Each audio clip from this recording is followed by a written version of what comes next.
Selamat siang, pemirsa Metro TV Sumut kembali hadir dalam Dialog Sumut, sebuah program yang mengupas berita dari berbagai sisi di Sumatera Utara. Saya Dana Pangaribuan, inilah Dialog Sumut selengkapnya.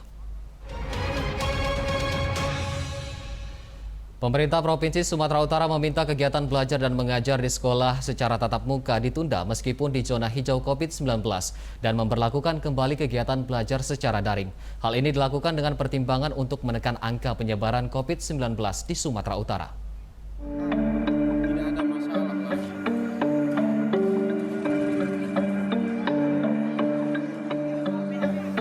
Pasca diberlakukannya belajar tatap muka di wilayah zona hijau COVID-19, pemerintah Provinsi Sumatera Utara melalui Dinas Pendidikan Sumatera Utara menginstruksikan untuk memberlakukan kembali sistem belajar daring maupun luring.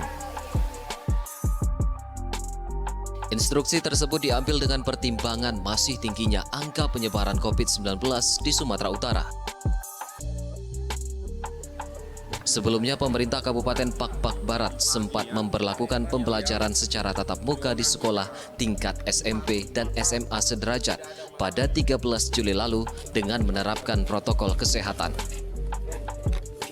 Namun pada Rabu kemarin 15 Juli 2020, pemerintah Kabupaten Pakpak Barat kembali memberlakukan sistem belajar daring sesuai instruksi Pemprov tersebut. Mencermati situasi tingginya penyebaran corona di Sumatera Utara, maka diharap Pakpak Barat sebagai zona hijau pun untuk sementara tunda dulu pelaksanaan belajar tatap muka. Pembukaan sekolah di tengah pandemi COVID-19 sebelumnya juga menjadi sorotan KPAI dan epidemiologi di Indonesia karena dikhawatirkan sekolah dapat menjadi klaster baru penyebaran COVID-19. Para pakar menyebut kompleksitas penerapan kenormalan baru di dunia pendidikan lebih rumit dibandingkan pada bidang transportasi, di mana penularan bisa terjadi antara guru dan anak didik. Di Indonesia sendiri, menurut data Bappenas, jumlah penderita COVID-19 pada anak kini sudah mencapai 5.777 anak dan 1,2% diantaranya meninggal dunia akibat COVID-19. Tim Liputan Metro TV. Dalam Dialog Sumut hari ini kita akan membahas tema COVID-19 pada anak dan buka tutup sekolah bersama dengan dokter spesialis anak sekaligus sekretaris Tim Penyakit Infeksi Emerging Sumut, Dr. Ayodia Vitaloka Pasaribu dan pengamat pendidikan Universitas Negeri Medan, Feryansah. Selamat siang, dokter dan Bang Ferry. Siap. Tapi sebelum kita memulai untuk dialog hari ini, saya akan menyapa narasumber kita yang berada di luar studio, yakni dengan PLT Kepala Dinas Pendidikan Kabupaten Pakpak Barat dengan Bapak Kasiman Brutu. Selamat siang Bapak Kasiman. Selamat siang Pak. Pak Kasiman, saya akan terlebih dahulu untuk berbincang kepada Bapak. Pak, ini kan tanggal 13 Juli kemarin sekolah SMP dan SMA sederajat sempat dibuka. Namun pada tanggal 15 akhirnya ditunda untuk pembelajaran tatap muka. Apa yang menjadi pertimbangan antara Pemprov Sumut dan Pemkab Pakpak Barat dari kebijakan ini, Bapak? Terima kasih Pak Dana Pangaribuan.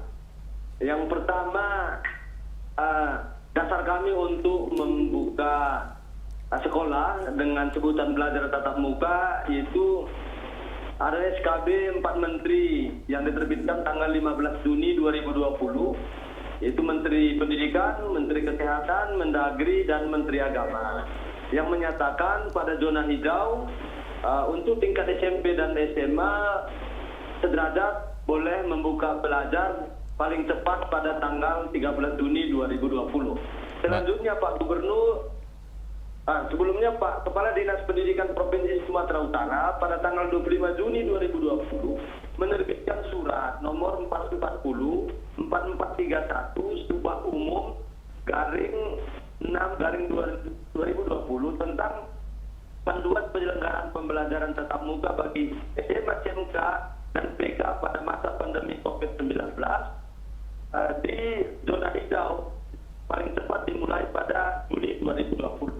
Selanjutnya Pak Gubernur Sumatera Utara menerbitkan surat tanggal 6 Juli 2020 nomor 205 GT COVID-19 garing 2020 tentang penyelenggaraan pembelajaran pada tahun ajaran 2020-2021 dan tahun akademik 2020-2021 di masa pandemi COVID-19 di Sumatera Utara.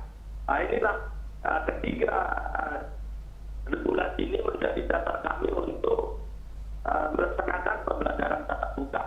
Baik, Mencermati tingginya ya Bapak silakan. penyebaran COVID-19 di Sumatera Utara, maka Kepala Dinas Pendidikan Provinsi Sumatera Utara pada tanggal 13 Juli 2020 pukul 19.05 menelpon secara lisan dinas kami di telepon bahwa mengimbau untuk sementara jangan dulu melakukan belajar tatap muka, lanjutkan dulu dengan daring dengan alasan menjaga penyebaran COVID-19 yang lebih luas. Itulah dasarnya kemarin kenapa begitu buka ada langsung ditutup. Kami pun sebagai wilayah Kabupaten Papua Barat sebagai binaan provinsi akan patuh kepada himbauan dari provinsi tersebut. Begitu Pak Dana. Baik, terima kasih. Berarti pertimbangannya adalah untuk menekan angka penyebaran COVID-19. Kemudian Bapak, pertanyaan terakhir. Seperti apa kesiapan protokol kesehatan yang sudah diberlakukan pada tanggal 13 Juli lalu untuk di sekolah-sekolah di wilayah Papua Barat? Pertama, kami memenuhi standar protokol kesehatan. Yang dilakukan pertama sekali adalah membuat surat kesepakatan bersama sekolah dan komite sekolah untuk belajar tatap muka. Setelah itu kita minta sekolah untuk meminta kepada orang tua membuat surat pernyataan untuk memilih apakah belajar tatap muka atau belajar dari rumah. Setelah itu kita meminta sekolah-sekolah untuk mengisi checklist kesiapan untuk memenuhi protokol kesehatan, di mana untuk jaga jarak, pakai masker, begitu juga cuci tangan, kesiapan alat protokol tersebut. Selanjutnya dalam hal untuk menjaga Papua Barat zona hijau di sekolah-sekolah, maka kita melibatkan seluruh stakeholder seperti Pak Dandim, Dairi, Kapolres Papua Barat, Kejari, Ketua DPRD, Komisi 3 DPRD yang membidangi pendidikan, Ketua Pengadilan, Pimpinan OPD, Camat, Koramil, Kapolsek, Ketua KPU, Kepala Kantor Kementerian Agama Papua Barat, Kepala BPS Papua Barat, Kepala BPN Papua Barat, untuk sosialisasi dan edukasi, serta patroli ke sekolah-sekolah dalam rangka penerapan COVID-19 tersebut. Baik, berarti sudah Pak Kasiman, berarti sudah dilakukan penyediaan fasilitas, kemudian sudah dilakukan sosialisasi dengan melibatkan stakeholder terkait. Baik, terima kasih Pak Kasiman atas waktunya sudah bergabung bersama kami di Dialog Sumut, dan saya akan lanjutkan ke Dr. Ayodia. Dr. Ayodia, ini kan melihat pertimbangannya adalah angka penyebaran COVID-19 yang masih tinggi. Memang untuk di Sumatera Utara saat ini sudah seperti apa sih, Dok? Ya, terima kasih atas pertanyaannya, Bang Dana. Kalau dilihat dari pelacakan kasus ya dalam 2 minggu terakhir ini, Arnot di Sumatera Utara itu secara umum menurun dari yang sebelumnya 1,58, dan untuk anak sendiri juga menurun itu jadi 1,7 sekarang. Tapi kalau melihat dari persyaratan WHO yang dianggap bisa memenuhi kriteria new normal di bawah 1, tentu kita masih harus bekerja lebih keras lagi. Nah, artinya Arnot 1,58 ini satu orang berpotensi untuk menginfeksi 1,58 atau 2 orang yang lainnya. Nah, jadi artinya ini resiko untuk penularannya masih cukup tinggi. Walaupun memang kita harus apresiasi kegiatan surveillance yang dilakukan dalam pelacakan kasus, penemuan kontaknya, dan kapasitas lab juga meningkat dengan perbaikan dari Arnot yang kita jumpai saat ini. Baik. Namun tetap harus ditingkatkan. Tetap harus ditingkatkan, dan Arnot kita sudah mulai menurun di 1,58. Ya. Saya lempar ke Bang Ferry. Bang Ferry, ini kan melihat bahwa angka penularan COVID-19 di Sumatera Utara masih tinggi, yaitu 1,58. Lalu melihat adanya sistem buka tutup di dunia pendidikan ini seperti apa dari pengamat? Ya, baik. Menurut saya kita harus menahan diri dulu sebenarnya, karena memang yang tanggal 13 itu banyak yang peserta didik baru ya. Jadi memang bukan buka tutup, tapi memang kalau bisa kita menahan gitu kan, dalam artian jangan sampai anak-anak kita dikorbankan gitu, karena kan belajar masih bisa dimanapun sebenarnya, karena disinilah momentum kita merubah paradigma pendidikan itu tidak tergantung dengan sekolah, karena pendidikan itu bukan hanya di sekolah, ada yang pendidikan di luar sekolah juga yang bisa kita kembangkan seperti itu. Baik, berarti ada strategi atau alternatif tertentu yang harus dipersiapkan. Bukan buka tutup, tapi menahan terlebih dahulu.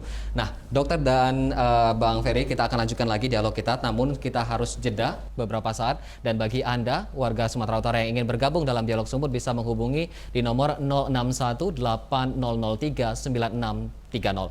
Kami akan kembali sesaat lagi.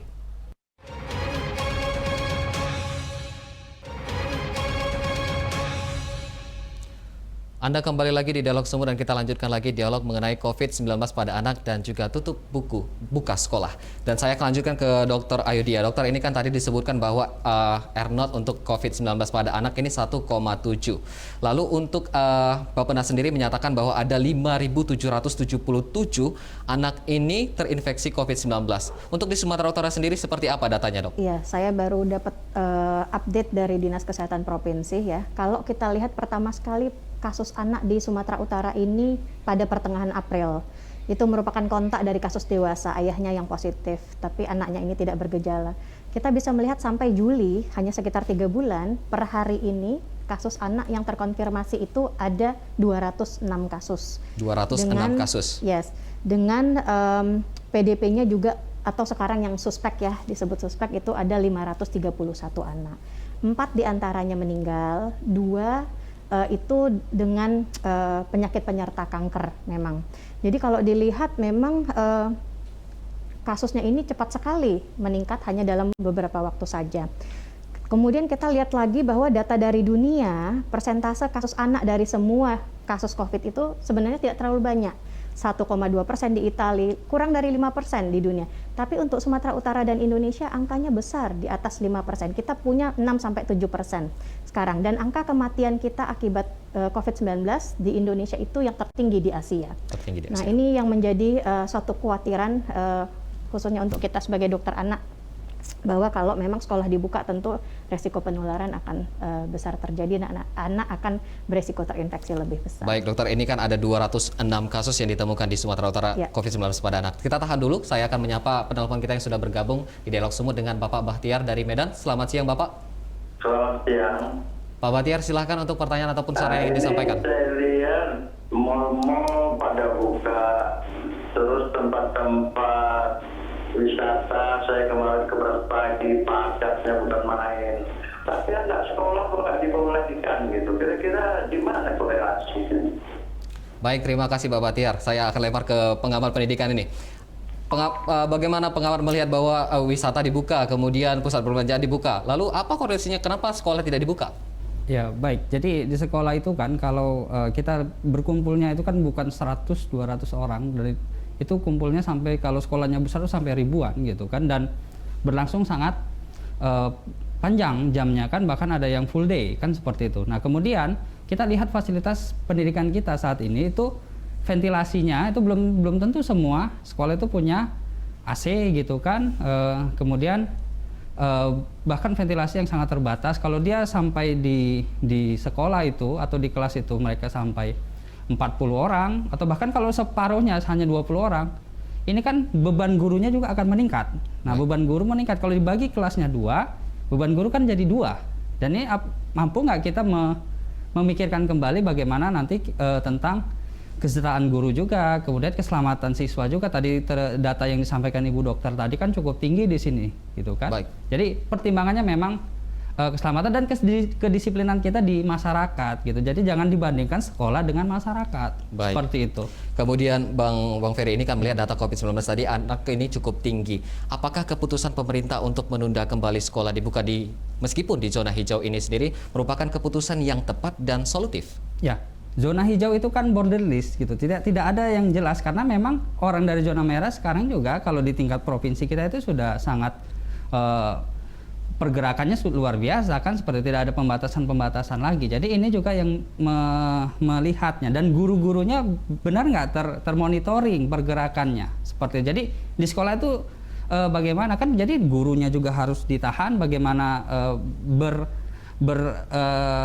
bertemu siapa saja seperti itu kan, kemudian anak-anaknya juga kan seperti itu, dari orang tuanya juga kita belum tahu karena memang sekolah kan salah satu entitas di masyarakat dan itu di dalamnya itu kan banyak dari luar sekolah yang masuk ke sekolah itu yang bisa jadi itu jadi potensi penyebaran. Baik. Saya sepakat tadi memang kita harus menahan dulu gitu dan kembali ke dalam jaringan dulu sementara gitu. Baik, dokter, ini kan tadi disampaikan bahwa jika sekolah dibuka akan menjadi potensi penularan COVID-19 atau klaster baru. Ini melihatnya seperti apa? Meskipun ini sekolah akan dibuka di zona hijau, seberapa besar sih potensinya? Potensi untuk klaster ya? Iya. Nah, jadi sebenarnya kita harus mengetahui dulu cara penularan dari COVID-19. Cara penularan terbesar adalah melalui droplet akibat percikan saluran nafas, baik berupa batu ataupun bersin. Kemudian makanya kita harus pakai masker terus. Kemudian penularan yang lain adalah terkontaminasi oleh benda-benda yang sudah terinfeksi oleh virus tersebut. Makanya kita pakai cuci tangan dan demikian. Nah, kalau yang kita khawatirkan, kemudian ada informasi beberapa hari yang lalu dari WHO bahwa sekarang sudah terbukti virus ini bisa melayang-layang di udara dalam beberapa jam. Jadi penularannya secara aerosol. Kita khawatirkan ini terjadi pada ruangan yang tertutup, kemudian yang cukup padat, kemudian yang physical distancing-nya tidak bisa dijaga. Hal ini tentu bisa saja terjadi di sekolah, di mana di kelas berkumpul beberapa anak dengan gurunya, apalagi kelas yang menggunakan AC, misalnya sirkulasi kan akan di situ terus. Itu yang kita khawatirkan. Bisa terjadi penularan yang cepat, apalagi misalnya satu anak atau guru yang tidak terdeteksi, tidak ada gejala misalnya, namun sudah menularkan ke orang lain. Maka memang anjuran sesudah dibuka dalam 14 hari sebaiknya dilakukan screening massal, setidaknya 1/4 dari populasi untuk melihat apakah ada peningkatan kasus di sekolah tersebut atau tidak. Baik, Pak Fir, ini kan menjadi menarik bahwa penularan ini ditemukan baru ada potensinya yakni melalui udara atau aerosol. Melihat ini seperti apa sih sebenarnya kesiapan dari pemerintah khususnya untuk di dunia pendidikan, khususnya untuk menerapkan protokol kesehatan? Baik, jadi memang di sini momentum kita mempersiapkan sarana sekolah yang benar-benar mendukung. Jadi memang kalau kita bisa dengan bidang kesehatan, dengan bidang pendidikan itu bisa melakukan sebuah riset bersama ke depannya bagaimana standar kesehatan di sekolah yang bisa kita terapkan, terutama menyambut dengan COVID-19 ini. Karena memang ini kan kita sekolah fasilitasnya itu sangat jauh di bawah standar gitu, dan ini belum ada panduan baku bagaimana standar fasilitas sekolah yang bisa kita siapkan. Dan itu kalau sekolahnya sekolah negeri, publik. Kalau sekolahnya sekolah swasta seperti apa lagi kan? Dan apalagi sekolah-sekolah yang inilah untuk masyarakat yang kelas bawah juga kan itu lebih ribet lagi kita mempersiapkannya kan seperti itu. Jadi sarana ini harus benar-benar kita pikirkan yang standar kesehatannya itu bisa benar-benar aman ke depannya. Baik, ada standar kesehatan. Kemudian Bang, saya lanjutkan lagi proses pengalihan kurikulum dari kurikulum normal tatap muka dari PJJ ini kan cukup rumit, tidak mudah untuk dialihkan. Kemudian apakah potensi munculnya klaster baru ini terjadi? Bagaimana Anda melihat ini? Ya, kalau masalah kurikulum memang kita ini kan masalah potensi dari guru. Ini kan momentum memang saya katakan guru-guru yang tidak digital savvy, tidak terbiasa penggunaan teknologi digital ini sekarang memang harus mulai belajar untuk bagaimana menyesuaikan dengan pembelajaran di era digital kan seperti itu. Jadi memang kalau guru-guru yang lebih muda mungkin oke gitu, tapi kalau guru-guru yang sudah di atas usia yang cukup tua atau yang kita katakan yang digital imigrannya itu yang harus kita didik kembali kan seperti itu. Kita persiapkan bagaimana mereka akan terbiasa. PJJ ini kan alternatif kan seperti itu, bisa blended kita buat gitu kan. Berapa hari tatap muka bisa jadi kita kemudian daring gitu kan. Kalau saat ini memang belum ada keputusan dari pemerintah sekolah itu aman, ya kita menahan diri dulu kan seperti itu. Baik, menahan diri dulu kembali lagi. Nah, kita akan sapa dulu penelpon kita yang sudah bergabung bersama kita di Dialog Sumut dengan Bapak Ginting dari Kota Medan. Selamat siang Bapak. Ya, Pak Ginting, silahkan pertanyaan ataupun saran yang disampaikan. saya hanya pesan Ya Bapak, silahkan. kalau saran saya untuk sekolah di Sumatera Utara, Kota Medan dengan pusat dulu. Baik. Karena bagi saya penularan yang sudah semakin pada anak-anak. Tinggal bagaimana dinas pendidikan di Sumatera Utara, khususnya Kota Medan, membuat program pendidikan yang lebih efektif di online-nya. Baik. Baik, terima kasih Pak Ginting atas informasinya, dan pemirsa kita akan kembali dan untuk menjawab nanti akan kita lanjutkan di segmen berikutnya. Dan bagi Anda warga Sumatera Utara yang ingin bergabung di Dialog Sumut bisa menghubungi di nomor 06180039630. Tetaplah bersama kami.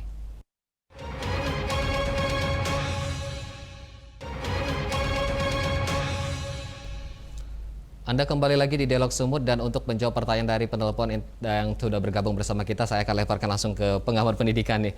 Bang Ferry, ini tadi disampaikan sekolah jangan dibuka dulu, namun harus ada alternatif. Seperti apa, Bang?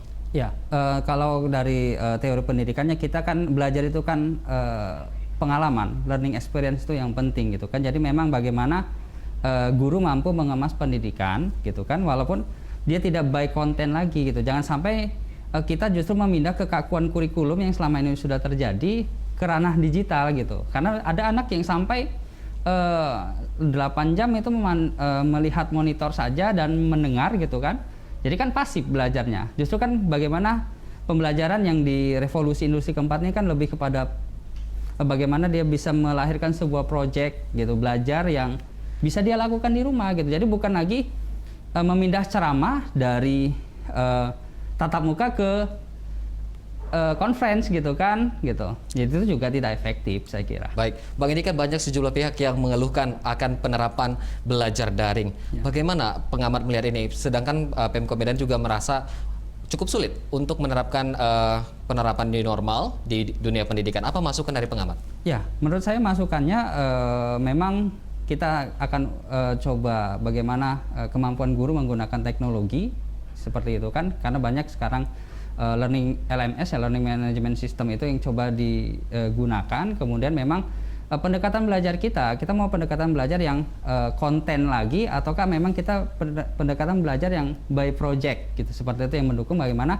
ya anak bisa apa gitu kan. Dalam ini kita bukan penugasan ya gitu, jadi jangan lagi memindah ceramah dan penugasan, ini yang jadi kendala di kita gitu. Tapi bagaimana anak-anak ini dipersiapkan belajarnya yang lebih mendukung untuk mereka melakukan sebuah proyek sehingga mereka bisa punya pengalaman belajar. Kan seperti pengalaman belajar kan bisa dengan orang tua, dengan kakak, dengan orang-orang di sekitarnya, dan ini juga kepedulian dari orang-orang terdekat seperti itu. Selain sarana dan prasarana yang harus juga mendukung. Belajar namun harus ada karya, ada proyek yang dihasilkan. Iya. Dokter, ini kan penerapan kenormalan baru di dunia pendidikan ini kan sangat kompleks sebenarnya. Bagaimana standarisasi protokol kesehatan yang harus diterapkan di dunia pendidikan?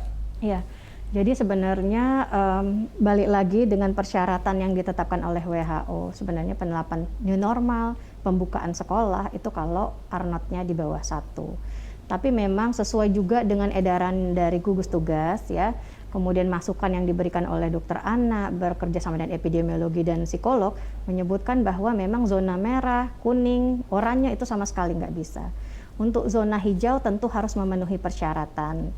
Di edaran gugus tugas itu sudah disebutkan tadi apakah sistem sekolahnya sudah mumpuni untuk melakukan fasilitasnya, misalnya kemampuan dari guru-gurunya.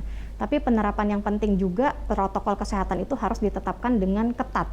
Jadi misalnya sewaktu masuk memang sudah diukur suhu, kemudian ditanyakan gejala. Kalau ada gejala pernafasan, anak-anak atau guru tidak boleh disekolahkan. Kemudian juga penggunaan masker harus dievaluasi selama anak dan guru berada di sekolah, harus ada pengawasan. Kemudian sekolah juga harus menyiapkan tempat-tempat mencuci tangan yang cukup sehingga semua orang bisa mencuci tangan dengan teratur. Jarak di anak pun harus satu anak dengan orang lain itu harus sekitar 1,5 meter sampai 2 meter. Dan jumlah anak dalam satu kelas itu maksimal hanya sekitar 15. Nah, ini adalah usaha-usaha dan protokol kesehatan yang disiapkan. Tentunya lagi bahwa aturan ini harus dijalankan dengan ketat dan harus ada sanksi sehingga semua orang berniat untuk mematuhinya dengan benar-benar. Baik dok, ini kan di luar dunia pendidikan. Bagaimana sih cara kita sebagai orang tua untuk membentengi anak ini bisa terhindar dari COVID-19 dari dokter spesialis anak? Nah sebenarnya sesuai dengan Bapak dari pendidikan tadi juga menyebut bahwa kita menahan, termasuk dengan menahan anak tidak keluar rumah. Jadi anak untuk saat sekarang ini dengan kasus yang tiap hari naik, belum ada tuh tendensi untuk turun, maka yang terbaik adalah membiarkan anak berada di dalam rumah. Kemudian apabila sangat diperlukan sekali, baru harus keluar menggunakan masker tentunya. Itu misalnya ke rumah sakit untuk imunisasi atau segala macam. Tapi sebisa mungkin semua anak harus di dalam rumah sehingga penularan itu memang bisa kita minimalkan sekali. Baik, menahan anak untuk tidak berada di luar rumah. Ya. Kalaupun di keluar rumah harus menggunakan masker. Saya lempar lagi ke Bang Ferry. Bang Ferry ini kan jadi lebih menarik lagi karena memang saat ini anak diminta untuk tetap di rumah untuk saat ini. Karena bisa belajar di rumah juga. Namun belajar di rumah ini tidak bisa semuanya dikerjakan. Lalu bagaimana sih Anda melihat biar pelaksanaan dari penerapan belajar daring ini optimal dilakukan? Ya, baik. Jadi memang harusnya bukan 4 menteri ya, harusnya memang kebijakan di Kementerian Informasi ya dan Teknologi itu juga penting ya, karena kita juga ternyata itu kan menjadi sebuah kebutuhan gitu.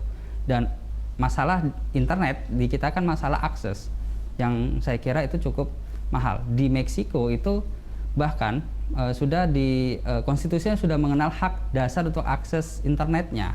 Kan seperti itu. Jadi di kita ini belum ada kebijakan yang cukup strategis, terutama untuk bagaimana meluaskan akses terhadap jaringan internet ini ke daerah-daerah. Dan memang di kita masalahnya internet masih digunakan untuk tujuan hiburan, bukan untuk tujuan pendidikan dan yang lainnya. Jadi memang inilah paradigma yang harus kita ganti, bahwa memang internet itu bukan hanya untuk tujuan hiburan, banyak tujuan yang bisa digunakan termasuk dalam pendidikan, gitu kan? Baik, terima kasih untuk Dr. Ayudhya Pitaloka Pasaribu sudah hadir di sini dan juga Bang Ferry Riansa dari Pengamat Pendidikan Universitas Negeri Medan. Dan memang untuk dalam konteks COVID-19 dan anak ini memang harus menahan diri dulu agar tidak dibuka dulu sekolah, mengingat bahwa angka penyebaran COVID-19 di Sumatera Utara ini juga masih tinggi. Apalagi pada anak ini R0-nya saja masih di angka 1,7. Dan pemirsa, demikianlah Dialog Sumut hari ini. Jangan lupa saksikan Dialog Sumut setiap Selasa dan Kamis pukul 13.30 waktu Indonesia Barat. Saya Dana Pangaribuan beserta seluruh kru yang bertugas mengucapkan terima kasih atas perhatian Anda. Selamat siang dan sampai jumpa. Tetap jaga kesehatan.